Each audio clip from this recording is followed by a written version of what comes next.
Ya está con nosotros, como todos los miércoles, el doctor Eduardo Lingo. Bienvenido, doctor. Gusto en saludarte. ¿Cómo estás? Bien, bien.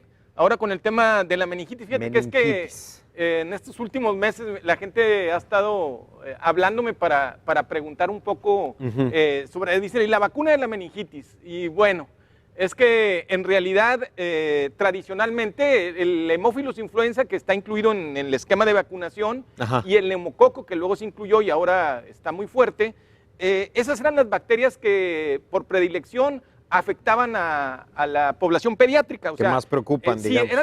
eran las más preocupantes. Y otra vez volvemos a que muchas veces el éxito de la vacunación a veces trabaja en contra de ella porque la gente se le olvida de que ya estamos protegidos y por eso estamos tan bien. Entonces, en otros países por eso llegan a decir, no necesitamos las vacunas. No, claro que las necesitas porque no puedes volver a aquellos tiempos en que teníamos, digamos, 3 o 4 o 5 veces más meningitis de las que tenemos ahorita. Pero la meningitis, en el caso de la meningitis, no está en el esquema de vacunación. Por eso me habla la gente un poquito confundida, porque haz de cuenta que la meningitis bacteriana, que es la más preocupante, porque puede haber meningitis por culpa de virus, pero las meningitis bacterianas terminan, digamos, destruyendo parte de tu cerebro.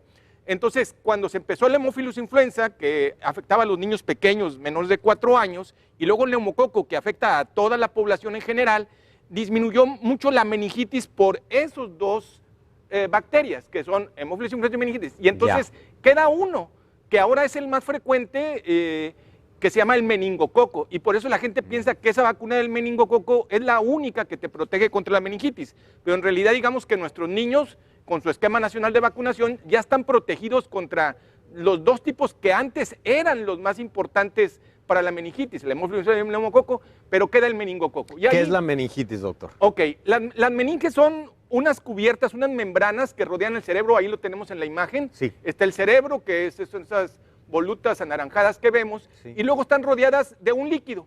Ese líquido está englobado por unas membranas, una que se llama duramadre y luego la aracnoides y la piamadre, y ahí circula un líquido que protege de los movimientos bruscos al cerebro.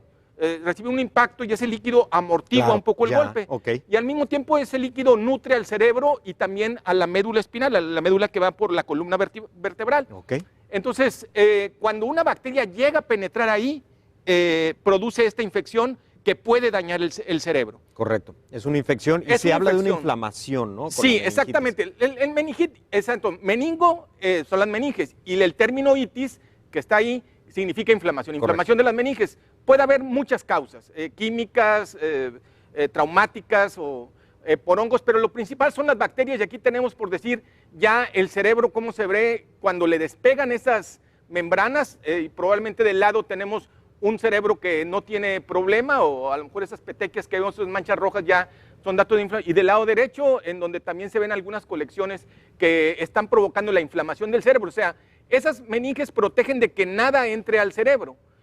Y cuando llegan las bacterias empiezan a provocar daños en el cerebro que muchas veces son irremediables. Pero como te digo... Entonces es muy peligroso. Es muy peligroso.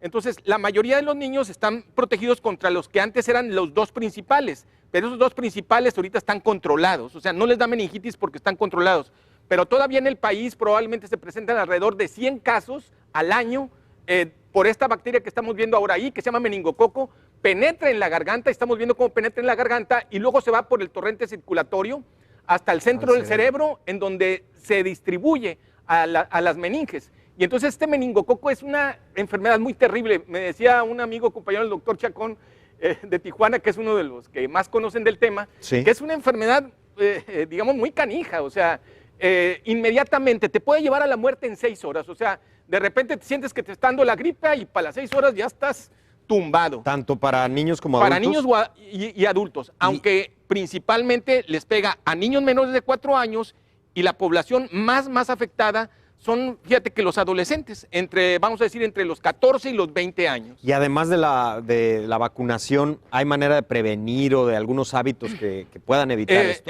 Por supuesto, o sea, fíjate que acaba de publicarse ahora a principios de enero, encontraron dónde es las principales personas que están afectadas por el meningococo, son los adolescentes que entran a la universidad. Al entrar a la universidad, digamos que el Adolescentes 10% de 17.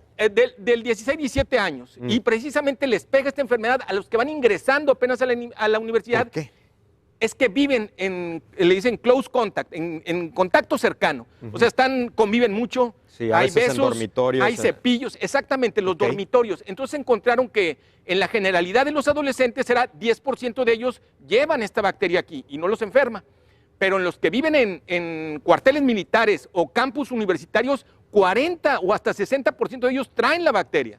Entonces llega uno nuevo a ese lugar y no tiene sus defensas bien, y es inmediatamente Bueno, entonces, primer contagiado. punto, tener bien las defensas, que Tener bien depende las de defensas. hábitos alimenticios, Así como es. comer bien, hacer ejercicio, Todo eso, estar sano, ¿no? exactamente. Usar Y- jengibre para el sistema de Pues defensas. ya hemos hablado que es una alimentación variada, incluyendo todo, pero también ahí es no compartir los cepillos de dientes, Correcto. no compartir los vasos, no compartir el cigarro. Hábitos o sea, de higiene. Sí, hábitos de higiene, cuidarse porque todos estos adolescentes tienen esa bacteria. Total, esta bacteria entra en ti, te empiezas a sentir mal, a las 6 horas ya estás tumbado y capaz que a las 24 horas te empiezan a salir unas ronchitas rojas como ¿Y moretones. qué se puede hacer en ese momento? ¿Hay que acudir al hospital? Inmediatamente, si tú ves que es una enfermedad rápidamente progresiva, hay que acudir de urgencias, porque esta te mata y te da meningitis y te deja, fíjate que casi el 25% fallecen de los que agarran esta bacteria que se llama meningococo. Existen vacunas que todavía no están en el sistema nacional, pero existen, las pueden conseguir las personas que van a entrar a una universidad extranjera. Yo se las recomendaría mucho. En Estados Unidos la vacunación es a los 11 años y luego una revacunación a los 16. Los que entran y no tienen la vacuna se vacunan a los 16 y a los 2 o 3 meses otro refuerzo, porque esta enfermedad te mata en cuestión de horas. A las 48 horas ya puedes haber fallecido. Qué barbaridad. Importante saberla y conocer algunos de los síntomas. Sí, y si usted quiere saber más, pues le recomendamos que investigue sobre la meningitis. Y que vaya con su médico. Claro, doctor, muchas gracias. Para servirte, Luis. Siempre interesante y nosotros continuamos con más. Quédese porque otra entrevista muy, muy interesante a continuación después de estos anuncios.